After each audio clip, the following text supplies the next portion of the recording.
আমি রামনারায়ণ গৃহস্থের অমৃত কথা চ্যানেল থেকে আজকে আমি এসে গেছি। এই যে দেখুন গুয়াহাটির ব্রহ্মপুত্র নদী, এই যে দেখুন বিশাল ব্রহ্মপুত্র নদী। এই যে আমরা যাব উমানন্দ, বুঝতে পেরেছেন? উমানন্দ বেরোতে বেরিয়েছি। এই যে এক একজনাকার আসা যাওয়া 200 টাকা করে টিকিট। ব্রহ্মপুত্র, বিশাল ব্রহ্মপুত্র, এই দেখুন এই ব্রহ্মপুত্রতে আমরা এসে গেছি এবং লঞ্চে চেপে গেছি। লঞ্চে যাচ্ছি, নিচের থেকে ওপরে উঠে চলে এলাম।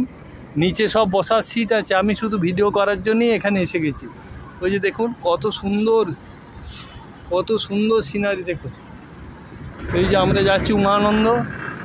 এখানে গুয়াহাটির আপনার কামাখ্যা মা দুর্গার 51 পীঠের এক পীঠ, আর ওনার স্বামী উমানন্দ এই ব্রহ্মপুত্রর মাঝে আপনার একটা দ্বীপ, সেই দ্বীপেতে আপনার বিরাজ করছেন। এই যে দেখুন কত জাহাজ দেখুন, ওরে বাপ রে, জাহাজ দেখুন, শুধু জাহাজ আর জাহাজ আর জলরাশি। এই যে দেখুন আমরা যাচ্ছি, কত সুন্দরভাবে যাচ্ছি দেখুন, দেখার মতো সিন। একদম গুয়াহাটি শহরে এই ব্রহ্মপুত্র নদী পেরিয়ে তারপরই ওয়েস্ট বেঙ্গল, আসাম থেকে এই ব্রহ্মপুত্র নদীতে আমরা দেখুন যাচ্ছি, কত সুন্দরভাবে যাচ্ছি দেখুন। ওরে বাপ রে, দেখার মতো সিনারি। আমরা সব বেরিয়ে যাচ্ছি, দেখুন কি অপূর্ব লাগছে, কি অপূর্ব সিন। এই যে দেখুন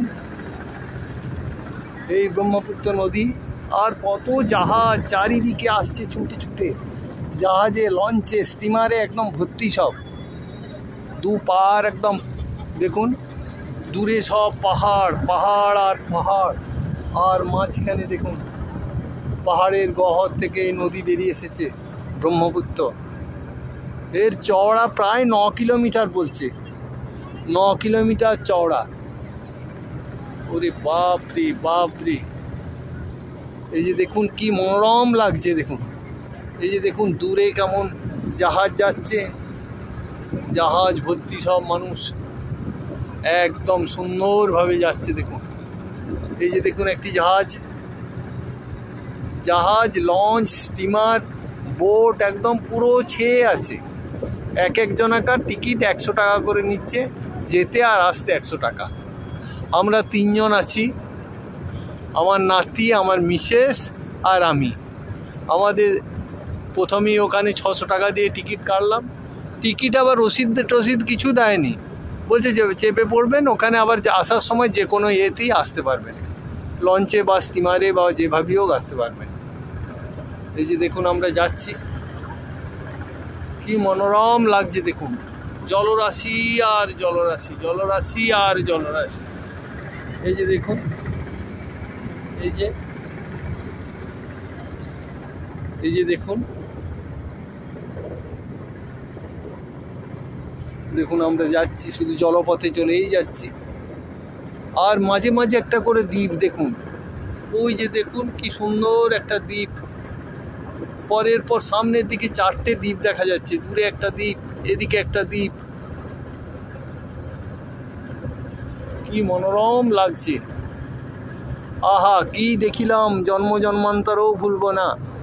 প্রকৃতির এত সুন্দর সৃষ্টি, ঈশ্বরের যে সৃষ্টির রহস্য এত সুন্দর, তা কাউকে বলেই বোঝানো যাবে না। এই যে দেখুন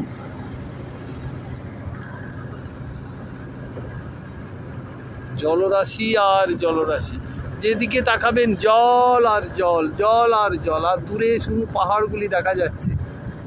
এই যে দেখুন একটা দ্বীপের কাছে এসে গেছি। এই দেখুন একটা দ্বীপটা দেখুন, শুধু কত মনোরম। কয়েকটি গাছ আছে দ্বীপে, পাহাড় আর পাহাড়, মানে আমার মনে হচ্ছে সব মাটি সব নিচে খুলে চলে গেছে, পাহাড়টুকু শুধু, পাথরের পাহাড়টুকু শুধু পড়ে আছে। এই যে দেখুন আমরা এতটা এলাম, সামনেও চারিদিকেই এইরকমই অবস্থা। এই যে দেখুন কত সুন্দর, কত মনোরম দেখুন।